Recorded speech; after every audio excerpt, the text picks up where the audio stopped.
Rahul hospital से घर आया तो उस वक्त राहुल की पत्नी कोमल घर पर नहीं थी। वह बच्चों को स्कूल से वापस लेने गई थी। राहुल अपने कमरे में गया और अपने कपड़े उतारकर सीधा बाथरूम में चला गया। जैसे ही राहुल ने बाथरूम का दरवाज़ा खोला, प्राची उसकी साली बिना कपड़ों के पूरे नग्न उसके सामने खड़ी थी।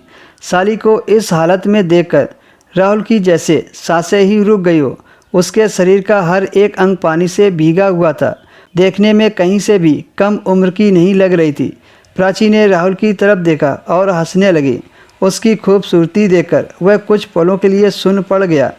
कुछ देर अपनी साली को सिर से पांव तक देखने के बाद जल्दी से उसने दरवाज़ा बंद कर लिया और कहा, जीजा जी, अंदर आने से पहले दरवाज़ा नॉक कर लिया करो। राहुल ने सॉरी बोलते हुए कहा, मुझे नहीं पता था कि तुम अंदर नहा रही हो। प्राची ने जानबूझकर दरवाज़ा खुला हुआ रखा था, यह अनजाने में। यह तो उसे नहीं पता था। उस वक्त तो राहुल को इसका कोई अंदाज़ा नहीं था, लेकिन आने वाले दिनों में यही उसकी ज़िंदगी में बहुत बड़ा तूफ़ान आने वाला था।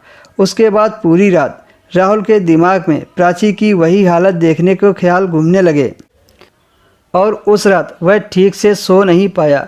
फिर कुछ दिन ऐसे ही गुजर गए। इसी बीच प्राची की हरकतें उसे अजीब लग रही थी। प्राची हमेशा राहुल को अजीब सी नज़रों से देखती थी। प्राची को जब भी राहुल को टच करने का मौका मिलता तो वो बेझिझक टच कर लेती। कई बार तो प्राची राहुल के करीब भी आ जाती थी। राहुल को यह सब अपनी साली प्राची का तरीका ठीक नहीं लग रहा था, लेकिन राहुल ने इस पर ज़्यादा ध्यान नहीं दिया। फिर एक दिन राहुल की पत्नी को पेरेंट्स मीटिंग के लिए स्कूल जाना पड़ा।